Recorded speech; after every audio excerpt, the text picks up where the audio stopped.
Genesis chapter 1. In the beginning, God created the heavens and the earth. The earth was without form and void, and darkness was on the face of the deep. And the Spirit of God was hovering over the face of the waters. Then God said, "Let there be light."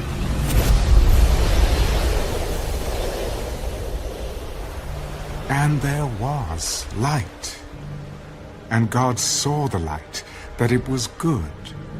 And God divided the light from the darkness. God called the light day, and the darkness he called night. So the evening and the morning were the first day. Let there be a firmament in the midst of the waters,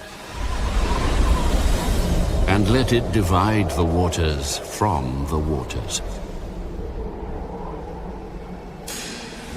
Thus God made the firmament, and divided the waters which were under the firmament from the waters which were above the firmament.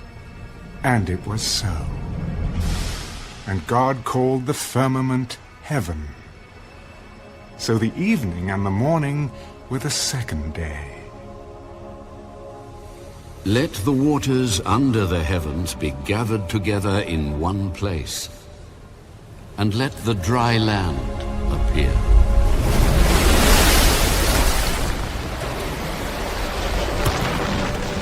And it was so. And God called the dry land earth, and the gathering together of the waters he called seas. And God saw that it was good. Let the earth bring forth grass, the herb that yields seed, and the fruit tree that yields fruit according to its kind, whose seed is in itself on the earth. And it was so. And the earth brought forth grass, the herb that yields seed according to its kind, and the tree that yields fruit, whose seed is in itself according to its kind. And God saw that it was good. So the evening and the morning were the third day. Let there be lights in the firmament of the heavens to divide the day from the night, and let them be for signs and seasons, and for days and years. And let them be for lights in the firmament of the heavens, to give light on the earth. And it was so.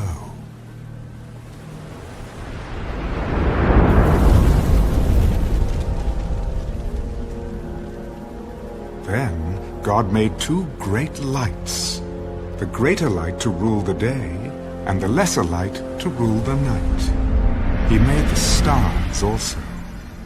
God set them in the firmament of the heavens to give light on the earth, and to rule over the day and over the night, and to divide the light from the darkness. And God saw that it was good. So the evening and the morning were the fourth day. Let the waters abound with an abundance of living creatures, and let birds fly above the earth, across the face of the firmament of the heavens. So God created great sea creatures, and every living thing that moves, with which the waters abounded, according to their kind, and every winged bird according to its kind. And God saw that it was good, and God blessed them. Be fruitful and multiply, and fill the waters in the seas, and let birds multiply on the earth. So the evening and the morning were the fifth day. Let the earth bring forth the living creature according to its kind, cattle and creeping thing and beast of the earth, each according to its kind. And it was so. And God made the beast of the earth according to its kind, cattle according to its kind, and everything that creeps on the earth according to its kind. And God saw that it was good. Let us make man in our image, according to our likeness. Let them have dominion over the fish of the sea, over the birds of the air, and over the cattle, over all the earth, and over every creeping thing that creeps on the earth. So God created man in his own image. In the image of God he created him.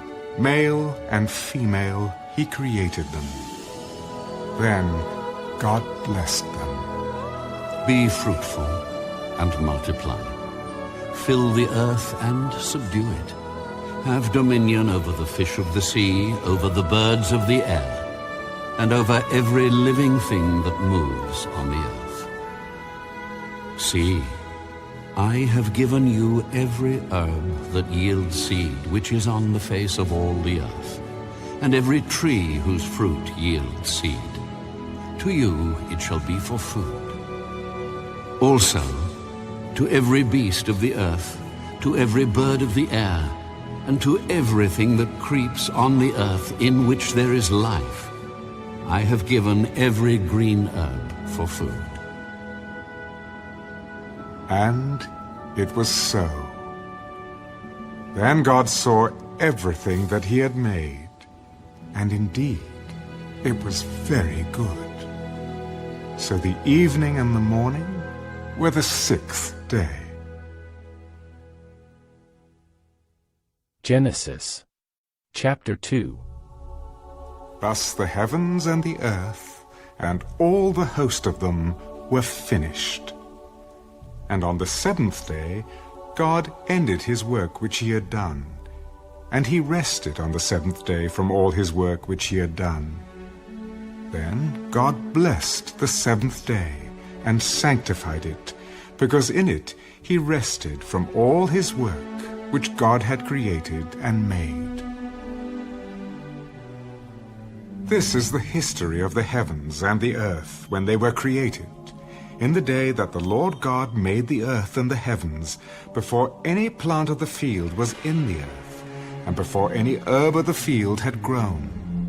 For the Lord God had not caused it to rain on the earth, and there was no man to till the ground. But a mist went up from the earth and watered the whole face of the ground.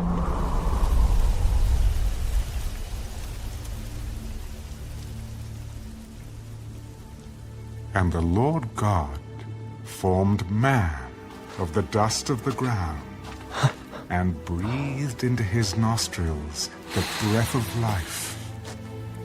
And man became a living being.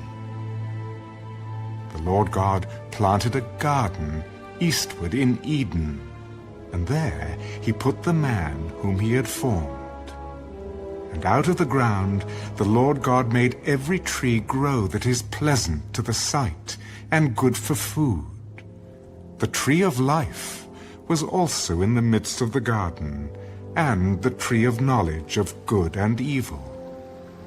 Now a river went out of Eden to water the garden, and from there it parted and became 4 riverheads. The name of the first is Pishon. It is the one which skirts the whole land of Havilah, where there is gold. And the gold of that land is good. Bdellium and the onyx stone are there. The name of the second river is Gihon. It is the one which goes around the whole land of Cush.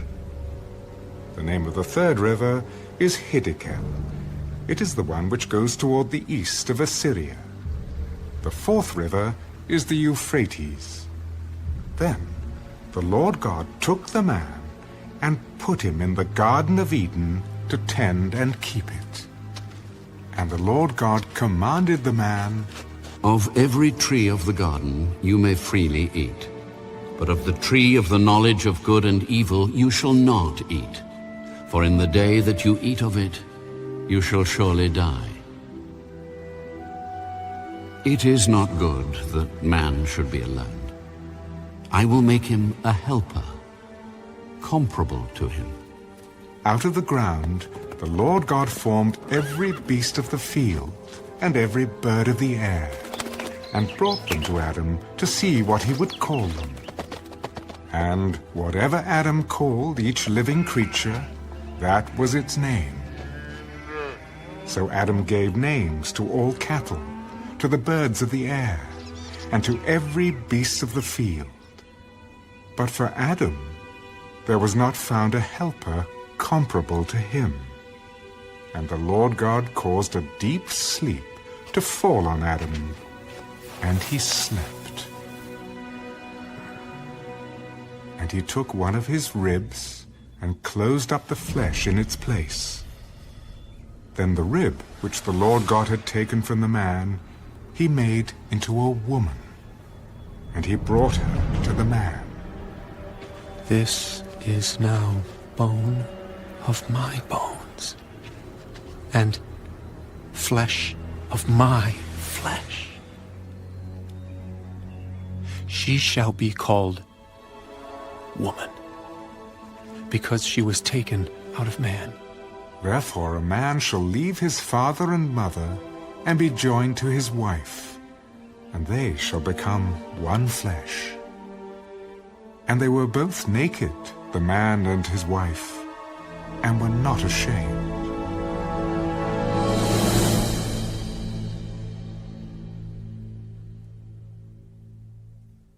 Genesis chapter 3.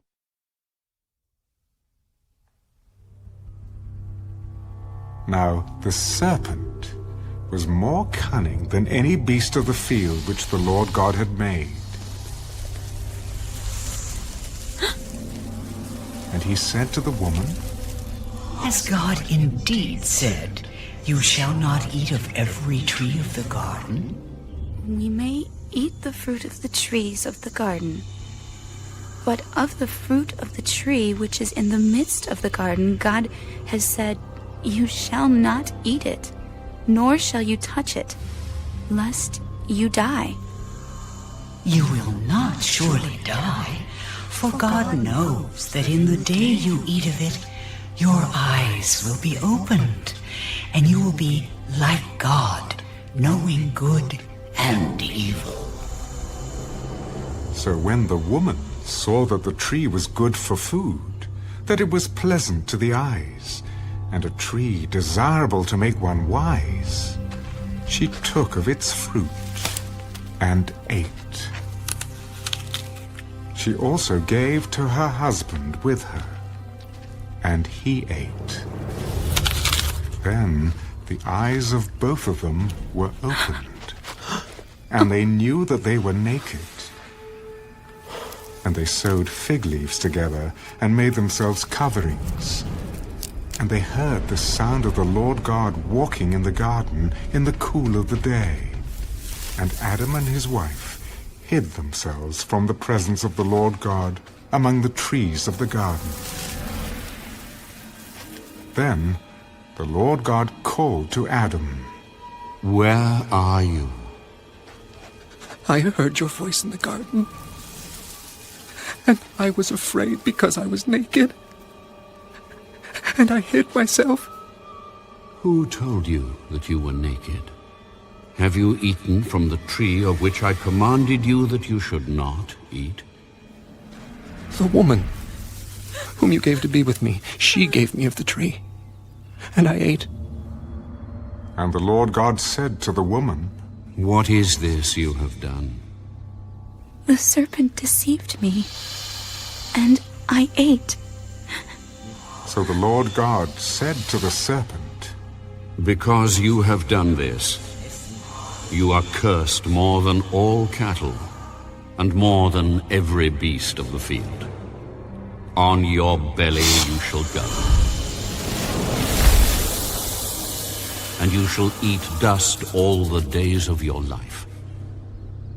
And I will put enmity between you and the woman, and between your seed and her seed. He shall bruise your head, and you shall bruise his heel. To the woman he said, I will greatly multiply your sorrow and your conception. In pain you shall bring forth children. Your desire shall be for your husband, and he shall rule over you. Then to Adam he said, Because you have heeded the voice of your wife, and have eaten from the tree of which I commanded you, saying, You shall not eat of it. Cursed is the ground for your sake. In toil you shall eat of it all the days of your life. Both thorns and thistles it shall bring forth for you. And you shall eat the herb of the field. In the sweat of your face you shall eat bread, till you return to the ground. For out of it you were taken. For dust you are, and to dust you shall return. And Adam called his wife's name Eve, because she was the mother of all living. Also for Adam and his wife, the Lord God made tunics of skin and clothed them. Then the Lord God said, Behold, the man has become like one of us, to know good and evil. And now, lest he put out his hand, and take also of the tree of life, and eat, and live forever. Therefore the Lord God sent him out of the Garden of Eden to till the ground from which he was taken. So he drove out the man, and he placed cherubim at the east of the Garden of Eden, and a flaming sword which turned every way, to guard the way to the tree of life.